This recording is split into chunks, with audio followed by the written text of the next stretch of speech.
വോട്ടെണ്ണൽ ഇപ്പോഴും പുരോഗമിച്ചുകൊണ്ടിരിക്കുകയാണ്. എന്നാൽ കിട്ടുന്ന വിവരങ്ങളുടെ അടിസ്ഥാനത്തിൽ കേരളത്തിലെ UDFന് ഐതിഹാസികമായ ഒരു ചരിത്ര വിജയത്തിലേക്ക് കുതിക്കുന്നു എന്നതാണ് മനസ്സിലാക്കാൻ കഴിയുന്നത്. 102 സീറ്റുകളിലാണ് ഇപ്പോൾ UDF മുന്നേറ്റം തുടരുന്നത്.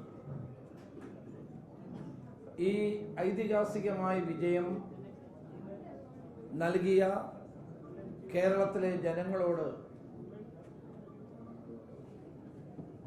ഈ തെരഞ്ഞെടുപ്പിന്റെ പ്രചരണ സമിതിയുടെ ചെയർമാൻ എന്ന നിലയിൽ നന്ദി രേഖപ്പെടുത്താൻ ഞാൻ ആഗ്രഹിക്കുകയാണ്. ഈ വിജയം ഒരു ചരിത്രപരമായ അനിവാര്യതയായിരുന്നു എന്നതാണ് തെളിയിക്കുന്നത്. കേരള ജനത കഴിഞ്ഞ 10 വർഷം അനുഭവിച്ച ദുരിതങ്ങളും പ്രയാസങ്ങളും പ്രതിസന്ധികളും കണക്കിലെടുത്തുകൊണ്ട് നടത്തിയ ഒരു ജനവിധിയായിട്ടാണ് ഞാനിതിനെ കാണുന്നത്. ഈ ജനവിധി ഞങ്ങളെ കൂടുതൽ ഉത്തരവാദിത്വമുള്ളവരാക്കി മാറ്റുന്നു. ഈ ജനവിധിയെ ആദരവോടെയും ബഹുമാനത്തോടെയും ഞങ്ങൾ കാണുന്നു. വളരെ വിനയത്തോടെ ഈ വിധി നൽകിയ ജനങ്ങളോടുള്ള പ്രത്യേക നന്ദി ഞാൻ വീണ്ടും ആവർത്തിക്കുന്നു. ഒരു കാര്യം വളരെ വ്യക്തമാണ്.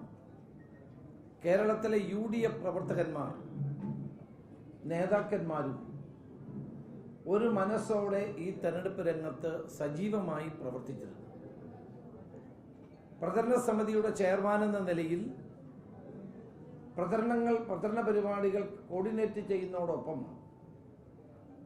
കേരളത്തിലുടനീളം സഞ്ചരിച്ച് സ്ഥാനാർത്ഥികൾക്ക് വേണ്ടി പ്രചരണം നടത്തിയ ഒരു വ്യക്തി എന്ന നിലയിൽ 100 സീറ്റ് കിട്ടും എന്ന് ആദ്യം മുതൽ ഞങ്ങൾ എല്ലാവരും വിലയിരുത്തിയതാണ്. 100 സീറ്റിലേക്ക് എത്തുമെന്ന് ഞങ്ങൾ പറഞ്ഞപ്പോൾ പലരും അത് അംഗീകരിക്കാൻ തയ്യാറായിരുന്നില്ല. ഞങ്ങളുടെ അവകാശവാദത്തെ സ്ഥാനമൊഴിയുന്ന മുഖ്യമന്ത്രി പറഞ്ഞത് ഞങ്ങൾക്ക് LDFന് അതുക്കും മേലെ കിട്ടുമെന്നാണ്. ഇപ്പോഴെന്തുണ്ടായി എന്നത് കേരളത്തിലെ ജനങ്ങൾക്ക് ബോധ്യപ്പെട്ട കാര്യമാണ്. അപ്പൊ 10 വർഷക്കാലത്തെ ഇടതുമുന്നണിയുടെ ദുർഭരണം, ഓരോ തെരഞ്ഞെടുപ്പിലും ഉണ്ടായ പരാജയം, അതൊന്നും ഗവൺമെന്റിന്റെ വിധിയെഴുത്തല്ല എന്നാണ് മുഖ്യമന്ത്രി പറഞ്ഞത്, പാർട്ടി സെക്രട്ടറി പറഞ്ഞത്. പാർലമെന്റ് തെരഞ്ഞെടുപ്പിൽ 20-ൽ 18 സീറ്റ് ഞങ്ങൾക്ക് കിട്ടിയപ്പോൾ അവർ പറഞ്ഞു ഇത് കേരള ഗവൺമെന്റിനെതിരായ വിധിയെഴുത്തല്ല എന്ന് പറഞ്ഞു. പഞ്ചായത്ത് തെരഞ്ഞെടുപ്പിൽ ഞാൻ KPCC പ്രസിഡന്റ് ആയിരുന്ന കാലത്ത് 2011-ൽ കിട്ടിയ വിജയത്തിനേക്കാൾ വലിയ വിജയം ഇപ്പോൾ കിട്ടിയപ്പോൾ അതും സർക്കാരിനെതിരായ വിധിയെഴുത്തല്ല എന്ന് മുഖ്യമന്ത്രിയും പാർട്ടി സെക്രട്ടറിയും പറഞ്ഞു. ഇപ്പോഴത്തെ വിജയം ഉണ്ടാകുമ്പോഴും ഇനി അതുതന്നെയായിരിക്കും ഇവർ പറയാൻ പോകുന്നത്. ഒരു പാർട്ടി എന്ന നിലയിൽ CPM ഗുരുതരമായ ജീർണത നേരിടുന്നു എന്ന് ഈ തെരഞ്ഞെടുപ്പ് തെളിയിക്കുകയാണ്. ഈ തെരഞ്ഞെടുപ്പിൽ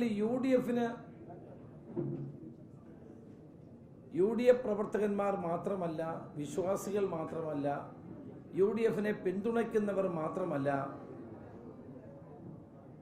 നല്ല കമ്മ്യൂണിസ്റ്റുകാരായ ആളുകളും ധാരാളം UDFന് വോട്ട് ചെയ്തിട്ടുണ്ട്. ഒരു കാലത്തും ഉണ്ടാകാത്ത നിലയിലായിരുന്നു തെരഞ്ഞെടുപ്പ് പ്രഖ്യാപിച്ച ശേഷം CPM നേതാക്കന്മാർ UDFിലേക്ക് വരാനുള്ള താല്പര്യം കാണിച്ചത്. ഐഷ പോറ്റിയിലാണ് ആദ്യം തുടങ്ങിയത്.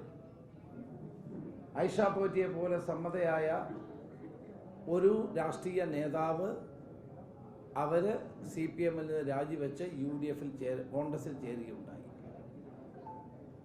അത് കഴിഞ്ഞപ്പോഴാണ് G സുധാകരൻ ആലപ്പുഴ ജില്ലയിലെ കമ്മ്യൂണിസ്റ്റ് പ്രസ്ഥാനത്തെ വളർത്തിയെടുത്ത ത്യാഗധനനായ അഴിമതി രഹിതനായ ജി സുധാകരൻ സ്വതന്ത്രനായി മത്സരിക്കാൻ തീരുമാനിച്ചു. ഞങ്ങൾ അദ്ദേഹത്തെ പിന്തുണച്ചു. പയ്യന്നൂരിലുണ്ടായ സംഭവം, രക്തസാക്ഷി ഫണ്ട് വെട്ടിച്ച പാർട്ടി നേതൃത്വത്തിനും അവിടുത്തെ MLA-ക്കുമെതിരെ സംസാരിച്ച കുഞ്ഞികൃഷ്ണനെ ഒരു നോട്ടീസ് പോലും കൊടുക്കാതെ പാർട്ടിയിൽ നിന്ന് പുറത്താക്കി. ഇന്നിപ്പോൾ വിജയത്തിന്റെ പാതയിലാണ് അദ്ദേഹം. തളിപ്പറമ്പിൽ കേരളത്തിലെ കമ്മ്യൂണിസ്റ്റ് പാർട്ടിയുടെ ചരിത്രത്തിൽ ഒരു സെക്രട്ടറിയും ചെയ്യാത്ത കാര്യമാണ് സ്വന്തം ഭാര്യയ്ക്ക് ടിക്കറ്റ് കൊടുത്ത് അദ്ദേഹം ഒഴിയുന്ന സീറ്റിൽ ടിക്കറ്റ് കൊടുത്ത് മത്സരിപ്പിച്ചത്. മലമ്പുഴയിൽ VS അച്യുതാനന്ദന്റെ സന്തത സഹചാരിയായിരുന്ന സുരേഷ് പുറത്തു വന്ന് കൈപ്പത്തിയിൽ മത്സരിക്കാൻ തീരുമാനിച്ചു. മലമ്പുഴയിലെ ഭൂരിപക്ഷം നിങ്ങൾക്കൊന്ന് വിലയിരുത്താം. CPM-ന്റെ PK ശശിയെ പോലെ പാലക്കാട് ജില്ലയിൽ കമ്മ്യൂണിസ്റ്റ് പാർട്ടിക്ക് വേണ്ടി സംഭാവനകൾ നൽകിയ വ്യക്തിയെ പാർട്ടിയിൽ നിന്ന് പുറത്താക്കുന്നു. അതുപോലെയാണ് നിരവധിയായ പാർട്ടി നേതാക്കന്മാരും പ്രവർത്തകന്മാരും ശക്തമായ പ്രതിഷേധം രേഖപ്പെടുത്തി മുന്നോട്ട് വന്നു.